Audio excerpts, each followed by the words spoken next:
Hello and welcome back to Serotype Delta. आज के lecture में हम चैप्टर 3.2 स्टार्ट कर रहे हैं माइक्रोबायोलॉजी का अपूर्वा शास्त्री से।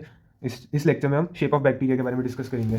तो बैक्टीरिया को आप ब्रॉडली क्लासीफाई कर सकते हैं into cocci, bacilli and other shapes. तो एक एक करके सारी कैटेगरीज को हम देखते हैं। सबसे पहले स्टार्ट करते हैं विद ग्राम पॉजिटिव कोकाई। जो ग्राम पॉजिटिव कोकाई है आप उनको कैसे अरेंज कर सकते हैं? आप उनको क्लस्टर्स में अरेंज कर सकते हैं, चेन्स में अरेंज कर सकते हैं, या फिर उनको थर्डली आप पेयर्स में या टेट्राइड्स में। चार ऑप्शन है, क्लस्टर्स, चेन्स, पेयर्स या टेट्राइड्स। तो एक एक करके चारों टाइप्स को देखते हैं। क्लस्टर्स में तो कौन से आ जाएंगे? आपके स्टेफाइलोकोकाई आ जाएंगे, जैसे कि स्टेफाइलोकोकस ऑरियस और कोएगुलेज नेगेटिव स्टेफाइलोकोकाई। ठीक है।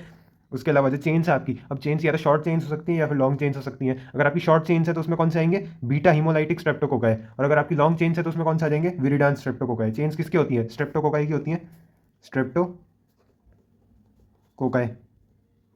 ये है, इसमें आपको बस एग्जांपल्स ही याद रखने हैं। तो क्लस्टर में तो स्टेफाइलोकोकाई थे, चेन्स के अंदर स्ट्रेप्टोकोकाई है। स्ट्रेप्टोकोकाई कैसी हो सकती है? शॉर्ट चेन्स वाले हो सकते हैं या लॉन्ग चेन्स वाले हो सकते हैं। शॉर्ट चेन्स में कौन सा जाएंगे? बीटा हिमोलाइटिक स्ट्रेप्टोकोकाई, ये शॉर्ट चेन है। और लॉन्ग चेन्स में कौन सा जाएंगे? लॉन्ग चेन है विरिडान स्ट्रेप्टोकोकाई। ठीक है। अच्छा, आगे बढ़ते हैं। अगर आपके पेयर्स वाले हैं, पेयर्स कैसे हो सकते हैं? पेयर्स भी दो टाइप के हो सकते हैं, या तो लैंसिलेट शेप पेयर्स हो सकते हैं या फिर स्पेक्टिकल शेप वाले हो सकते हैं। What is लैंसिलेट? लैंसिलेट मतलब जो आपकी स्पीयर होती है या फिर लैंस कहते हैं जिसको।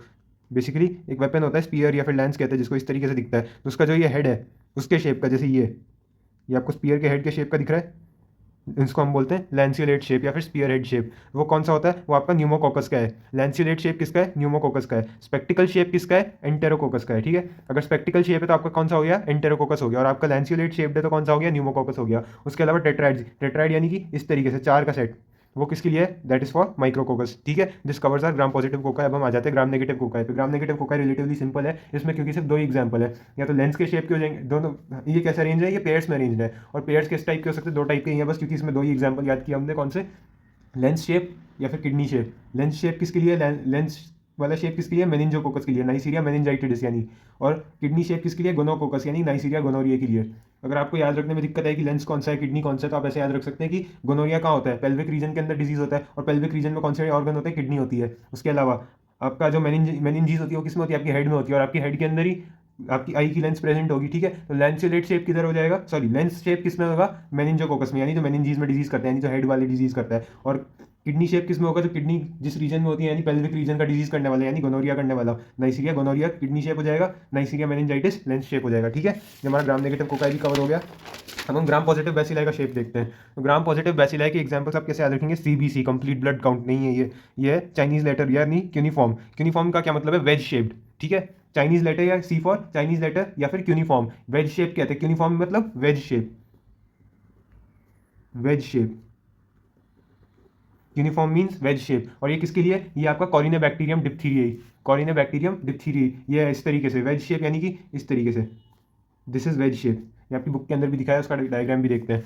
उसके अलावा ब्रांच या फिर फिलामेंटस फॉर्म, ये किसके लिए हो जाएगा? ये आपके एक्टिनोमाइसिस और नोकार्डिया के लिए हो जाएगा। ये कौन से वाले हैं? ये जो आपके एक्टिनोमाइसिटोमा करने वाले बैक्टीरिया हैं उनके लिए ब्रांच या फिर फिलामेंटस फॉर्म में आ जाएगा। ये हम ग्राम पॉजिटिव बैसिलाई के शेप देख रहे हैं। तो ब्रांच या फिलामेंटस फॉर्म किसमें होता है? Actinomyces and nocardia. ये दोनों कौन से बैक्टीरिया हैं जो आपका एक्टिनोमाइसिटोमा करते हैं? इस तरीके से आप देख सकते हैं ये फिलामेंटस शेप्ड है जो कि ब्रांच्ड है। उसके अलावा तीसरा सी किसके लिए स्टैंड करते हैं? चेन या फिर बैम्बू स्टिक अपीयरेंस। और ये कौन सा है? Bacillus anthracis. Bamboo stick appearance किसकी है? Bacillus anthracis. एक और बार देखते हैं। ग्राम पॉजिटिव बैसिलाई में कौन कौन सा हो गए? सीबीसी हो गए। सी यानी चाइनीज लेटर या फिर क्यूनिफॉर्म। क्यूनिफॉर्म मतलब वेज शेप। उसमें कौन सा आ गया? कॉरिनेबैक्टीरियम डिप्थीरियाई। वेज शेप का क्या मतलब है? दिस इज वेज शेप, ये दिस इज वेज शेप। ठीक है। उसके अलावा branched and filamentous form. Filamentous form यानी एक्टिनोमाइसिस एंड नोकार्डिया के लिए। ये एक्टिनोमाइसिस एंड नोकार्डिया क्या कॉज करता है? आपका एक्टिनोमाइसिटोमा करने वाले बैक्टीरिया है ब्रांच या फिलामेंटस में। इस तरीके से फिलामेंट्स और इनकी ब्रांचिंग आपको दिख रही है। उसके अलावा तीसरा सी स्टैंड फॉर चेन या फिर बैम्बू स्टिक अपीयरेंस। उसका एग्जांपल एक ही दिया है, बैसिलस एंथ्रेसिस। इस तरीके से। ठीक है। तो हम आगे देखते हैं, हमारे ग्राम नेगेटिव बैसिलाई पे आ जाते हैं। इसके अंदर कौन कौन सी कैटेगरीज है? एक तो प्लियोमॉर्फिक। प्लियोमॉर्फिक यानी अलग अलग शेप में प्रेजेंट हो सकता है। कौन कौन सी कैटेगरीज देख रहे हैं हम ग्राम नेगेटिव बैसिलाई में? प्लियोमॉर्फिक देख रहे हैं एक तो। उसके अलावा thumb print appearance, comma shape और curve. Pleomorphic, thumb print appearance, comma shape and curve. तो प्लियोमॉर्फिक से स्टार्ट करते हैं। प्लियोमॉर्फिक के अंदर हमें दो एग्जांपल याद रखने हैं। एक तो आपका हीमोफिलियस है, उसके अलावा आपका प्रोटियस है। हीमोफिलियस एंड प्रोटियस। अच्छा, ये क्यों होता है? प्लियोमॉर्फिक क्यों होता है? एक बार हम देख लेते हैं ताकि आपको याद रह जाए। जो आपका हीमोफिलियस होता है वो प्लियोमॉर्फिक क्यों होता है? क्योंकि नॉर्मली तो वो किस फॉर्म में होता है? कोकोबैसिलाई के फॉर्म में होता है। प्लियोमॉर्फिक यानी मल्टीपल शेप्स, अलग अलग शेप्स प्रेजेंट हो सकते हैं सेम स्पीशीज के बैक्टीरिया के, उसको प्लियोमॉर्फिक बोलते हैं। नॉर्मली ये क्या होता है? नॉर्मली ये प्रेजेंट होता है कोकोबैसिलाई। लेकिन अगर आपकी स्ट्रेसफुल कंडीशन आती है, जैसे कि आपको पता है ये हीमोफिलियस कैसा बैक्टीरिया होता है? फास्टिडियस, नखरे करने वाला बैक्टीरिया होता है। इसको 5 और फैक्टर 10 चाहिए। इसको क्या चाहिए? फैक्टर 5 चाहिए और फैक्टर 10 चाहिए। एनएडी और हीमन चाहिए इसको। ये अगर आप इसको नहीं देंगे, lack of factor 5 and factor 10, तो वो स्ट्रेसफुल कंडीशन हो सकती है। उसके अलावा अगर ये एंटीबायोटिक्स एक्सपोज हो गया है तो वो भी स्ट्रेसफुल कंडीशन का एग्जांपल है। या फिर आपका कल्चर बहुत पुराना है, उसमें न्यूट्रिएंट्स डिप्लीट हो गए, अगेन फैक्टर 5 और फैक्टर 10 की कमी हो जाएगी, एजेड कल्चर, वो भी आपका स्ट्रेसफुल कंडीशन का एग्जांपल है। ये स्ट्रेसफुल कंडीशन में क्या करता है, ये फिलामेंटस फॉर्म बना लेता है। नॉर्मल कंडीशंस में इसके साथ क्या होता है, ये कोकोबैसिलाई होता है, लेकिन स्ट्रेसफुल कंडीशन में ये फिलामेंटस फॉर्म बना लेता है। क्यों, इसकी फिलामेंटस फॉर्म का क्यों बनना होता है, इसका मैकेनिज्म क्या है, इनकम्प्लीट साइटोकाइनेसिस, यानी ये सेल डिवाइड कर रहा होता है अगर इसका, तो जो आपकी साइटोकाइनेसिस होती है यानी सेल्स का सेपरेट होना, जो आपका साइटोप्लाज्म का सेपरेट होना, वो इनकम्प्लीट रह जाता है, उसकी वजह से ये फिलामेंटस फॉर्म में कन्वर्ट हो जाता है। ठीक है, तो हीमोफिलियस को हम प्लियोमॉर्फिक क्यों बोलते हैं, क्योंकि नॉर्मली ये क्या होता है, कोकोबैसिलाई होता है, लेकिन स्ट्रेसफुल कंडीशन में ये क्या बना देता है, फिलामेंटस फॉर्म बनने लग जाते हैं इसके। क्यों, क्योंकि इसका माइटोसिस सॉरी इसका बाइनरी फिशन प्रॉपर्ली कंप्लीट नहीं हो पाता, साइटोकाइनेसिस नहीं हो पाता बाइनरी फिशन में। ठीक है, अच्छा अब हम प्रोटीएस को देखते हैं। जो आपका प्रोटीएस है इसको भी हम प्लियोमॉर्फिक मानते हैं, यानी ये भी अलग अलग शेप्स प्रोड्यूस करता है अलग अलग कंडीशंस में। नॉर्मली तो क्या होता है, नॉर्मली ये रॉड शेप्ड होता है बैसिलाई की तरह, नॉर्मल ग्राम नेगेटिव बैसिलाई की तरह होता है, लेकिन जब ये स्वार्मिंग शो करता है तो स्वार्मिंग में इसके जो रॉड्स होते हैं वो सबसे पहले तो इलोंगेट हो जाते हैं, 20 to 50 टाइम्स इनकी लेंथ इंक्रीज हो सकती है। जब प्रोटीएस स्वार्मिंग शो करता है उसमें इसकी लेंथ कितनी इंक्रीज हो जाती है, 20 to 50 टाइम्स। उसके अलावा ये बहुत सारे फ्लैजेला प्रोड्यूस करने लगता है जिसको हम बोलते हैं हाइपर फ्लैजिलेशन। इन सेल्स को हम क्या बोलते हैं, स्वॉर्मर सेल्स कहते हैं इनको हम, these are called as swarmer cells. तो स्वार्मिंग में ये क्या फॉर्म करता है, स्वॉर्मर सेल्स फॉर्म करता है, which is why it is pleomorphic. ठीक है, तो कौन से हो गए एग्जांपल्स प्लियोमॉर्फिक के, हीमोफिलियस हो गया और प्रोटीएस हो गया। अच्छा आगे बढ़ते हैं। उसके अलावा there is thumbprint appearance. What is thumbprint appearance, ये इसका एग्जांपल कौन सा दिया है, बॉर्डेटेला परट्यूसिस का एग्जांपल दिया है। अच्छा इसका थंबप्रिंट अपीयरेंस का क्या मतलब है, इसका मतलब ये है कि आप माइक्रोस्कोप में अगर इसको ऑब्जर्व करेंगे तो इसकी जो अरेंजमेंट है, इनके जो अरेंजमेंट है वो थंबप्रिंट को रिजेंबल करते हैं, यानी आपका जो थंब होता है उसको, उसका जो फिंगरप्रिंट होता है उसको रिजेंबल करते हैं। इट विल लुक लाइक कि किसी ने अपना थंब दबा करके वहां पे छोड़ दिया निशान।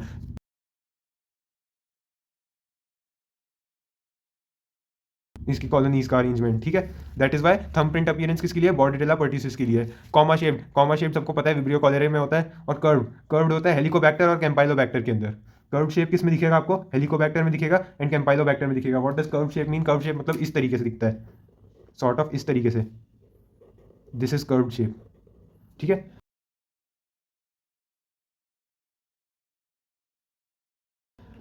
अच्छा अब हम लास्ट पार्ट पे आ जाते हैं इसके, जो कि अदर्स में कौन कौन से आ गए। एक तो चेन में स्ट्रेप्टोबैसिलस क्या करता है, आपका रैट वाइट फीवर भी करता है ये। स्ट्रेप्टोबैसिलस यानी बैसिला है, ग्राम नेगेटिव रॉड्स हैं जो कि कैसे अरेंज है, स्ट्रेप्टोस मतलब चेन्स, तो ग्राम नेगेटिव रॉड्स जो कि चेन्स में अरेंज है, दे आर कॉल्ड एज स्ट्रेप्टोबैसिलस। ठीक है, ये ग्राम नेगेटिव रॉड्स है जो कैसे अरेंजमेंट शो करते हैं, चेन्स वाला। और ये क्या कॉज करता है, Streptobacillus causes rat bite fever, Streptobacillus causes rat bite fever. अच्छा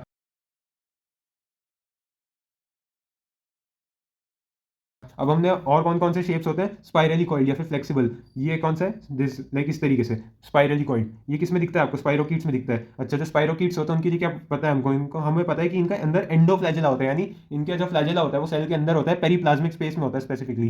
पेरीप्लाज्मिक स्पेस किसको कहते हैं, जो आपका सेल वॉल और सेल मेम्ब्रेन के बीच में स्पेस होता है, that is known as periplasmic space. तो इसका स्पाइरोकीट्स का एंडोफ्लैजेला होता है, पेरीप्लाज्मिक स्पेस के अंदर लोकेटेड होता है, जिसकी वजह से इसका शेप इस तरीके से होता है। अच्छा इसके शेप की वजह से इसकी मोटिलिटी का स्पेशल टाइप होता है जिसको हम बोलते हैं कॉर्क स्क्रू मोटिलिटी। आपने स्क्रू देखा होगा, बेसिकली उस स्क्रू को आप इस तरीके से पेन को जैसे रोटेट कर रहे हैं उसको घुमाएंगे तो उसको उसकी तरह दिखता है। कॉर्क स्क्रू मोटिलिटी बेसिकली आप अगर स्क्रू को रोटेट करेंगे तो उसकी जैसी जो मोटिलिटी आएगी वो कॉर्क स्क्रू मोटिलिटी होती है, विच अलाउज देम टू बरो डीप इनटू टिश्यूज। तो आप सोचिए कि एक स्क्रू है उसको आप सॉफ्ट टिश्यू के अंदर घुसा रहे हैं घुमा के, लाइक आप उसको रोटेट करते हुए अंदर घुसा रहे हैं, दैट इज वो जो इसकी कॉर्कस्क्रू मोटिलिटी होती है उसकी वजह से ये टिश्यूज के अंदर बरो कर पाता है। ठीक है, एग्जांपल कौन कौन से हो गए स्पाइरोकीट्स के, बोरिलिया, लेप्टोस्पाइरा एंड ट्रेपोनिमा। अच्छा लास्ट हमारा क्या बचा है, bacteria without a cell wall जो कि है माइकोप्लाज्मा। एक बार बुक से देख लेते हैं क्योंकि शेप ऑफ बैक्टीरिया हमारा लगभग कंप्लीट हो गया है। Morphology of bacteria, shape of bacteria, depending on their shape bacteria are classified into cocci bacilli. Cocci में singular coccus, from coccus meaning berry, यानी कि जो आपके ग्राम पॉजिटिव कोकाई हैं वो किस शेप में, बेरी शेप की तरह है या फिर स्फेरिकल है, और ओवल और स्फेरिकल सेल्स। एंड बैसिलाई और rods, singular bacillus meaning rod shape. Cocci are arranged in groups, clusters, pairs और चेन्स, हमने देख लिया।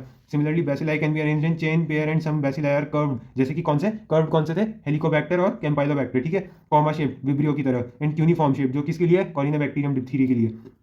Based on gram staining property, both cocci and bacilli are further classified into gram positive cocci, gram negative cocci, gram positive bacilli, and gram negative bacilli. इसमें कुछ है नहीं complicated. Miscellaneous group. However, there are some bacteria that are weakly gram stained and hence need special stains for their demonstration, such as spirochetes, mycoplasma, rickettsia, chlamydia, etc. ठीक है, अच्छा स्पाइरोकीट्स कौन कौन से होते हैं, ट्रेपोनिमा, लेप्टोस्पाइरा और बोरिलिया। BLT हमने ट्रिक बनाई थी इसकी, BLT पिछले लेक्चर में।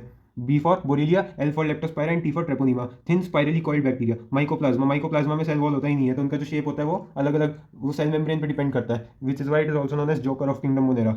Rickettsia and Chlamydia are obligate intracellular bacteria. इस टेबल को देखते हैं। इस टेबल के अंदर हमें शेप्स बता रखे हैं अलग अलग बैक्टीरिया के। तो ग्राम पॉजिटिव कोकाई में देखते हैं सबसे पहले क्लस्टर किसका अरेंजमेंट होता है, स्टेफाइलोकोकाई का। स्टेफाइलो मतलब ग्रेप का क्लस्टर, ठीक है। शॉर्ट चेन किसके लिए था, beta haemolytic Streptococcus. Long chain किसके लिए, विरिडान स्ट्रेप्टोकोकस। पेयर्स में लैंसियोलेट शेप, लैंसियोलेट मतलब लैंस यानी जो स्पीयर का हेड है वो किसके लिए, वो किसके लिए, न्यूमोकोकस के लिए। स्पीयर के हेड का शेप किसके जैसा है, न्यूमोकोकस जैसा है। पेयर में शॉर्ट चेन या फिर स्पेक्टिकल शेप, स्पेक्टिकल शेप देखते हैं आपको क्या बोलना है, एंटेरोकोकस। स्पेक्टिकल शेप आ गया तो एंटेरोकोकस पेयर्स में, और लैंसियोलेट शेप आ गया पेयर्स में तो कौन सा आ गया, न्यूमोकोकस, ठीक है। और टेट्राइड्स, टेट्राइड्स यानी 4 का ग्रुप, वो किसके लिए, माइक्रोकोकस के लिए। Gram negative cocci are arranged in, इसके 2 ही एग्जांपल थे, Neisseria meningitidis and Neisseria gonorrhoeae. Neisseria meningitidis किसके शेप में है, लेंस की तरह है, पेयर्स लेंस शेप। और नाइसीरिया गोनोरिया किसके लिए है, किसके जैसा, आई मीन किडनी शेप। क्यों, क्योंकि ये गोनोरिया करता है। तो आपको अगर याद नहीं रहे तो गोनोरिया किधर का डिजीज है, आपके पेल्विक रीजन का डिजीज है। और पेल्विक रीजन में और कौन सी ऑर्गन होती है, किडनी आपकी पेल्विक रीजन में प्रेजेंट होती है। उसके अलावा आपका जो मेनिंजोकोकस है वो लेंस की तरह शेप्ड है, और आपकी बॉडी में लेंस कहाँ पे है, आपके हेड के अंदर, आई के अंदर है, ठीक है। तो हेड में ही मेनिंजीज भी प्रेजेंट है। तो आप इस तरीके से याद रख सकते हैं कौन सा वाला लेंस शेप है एंड कौन सा वाला किडनी शेप है। अच्छा, Gram positive bacilli are arranged in chain bamboo stick appearance. ये बैम्बू स्टिक अपीयरेंस किसके लिए थी, चेन किसके लिए थी, बैसिलस एंथ्रेसिस। चाइनीज लेटर या क्यूनिफॉर्म पैटर्न, क्यूनिफॉर्म मतलब वेज शेप यानी कॉरिनेबैक्टीरियम डिप्थीरी के लिए था। And branch and filamentous form, ये किसके लिए, एक्टिनोमाइसिस एंड नोकार्डिया। ये कौन से वाले हैं, ये एक्टिनोमाइसिटोमा करते हैं। ग्राम negative bacilli are arranged in pleomorphic various shapes. हमने देख लिया हीमोफीलियस, ये स्ट्रेसफुल कंडीशन में फिलामेंटस फॉर्म बनाता है हीमोफीलियस। और नॉर्मली क्या होता है, कोकोबैसिलाई होता है। प्रोटियस, प्रोटियस के लिए हमने देख लिया ये स्वार्मर सेल बनाता है जब स्वार्मिंग करता है। और नॉर्मली क्या होता है, ग्राम नेगेटिव रॉड्स होते हैं, ठीक है। थंबप्रिंट अपीयरेंस, थंबप्रिंट अपीयरेंस कौन शो करता है, आपका बॉर्डेटेला पर्ट्यूसिस यानी थंब के फिंगरप्रिंट जैसी दिखती है इसकी colonies. Comma shape vibrio cholerae, ठीक है, ये सबको पता है कॉमा शेप कौन सा होता है, विब्रियो कॉलेरी। एंड कर्व्ड मतलब कैंपाइलोबैक्टर एंड हेलिकोबैक्टर, हमने देख लिया कर्व्ड शेप कैसा दिखता है। अब अदर्स में कौन कौन से बचे हैं, चेन के शेप में स्ट्रेप्टोबैसिलस, ठीक है। स्ट्रेप्टोबैसिलस क्या करता है, रैट बाइट फीवर भी कॉज करता है ये। स्पाइरली कॉइल्ड या फिर फ्लेक्सिबल, ये किसके लिए, ये स्पाइरोकीट्स के लिए। स्पाइरोकीट्स में कौन कौन से आ गए, BLT Borrelia Leptospira Treponema. Bacteria that lack cell wall Mycoplasma, ठीक है।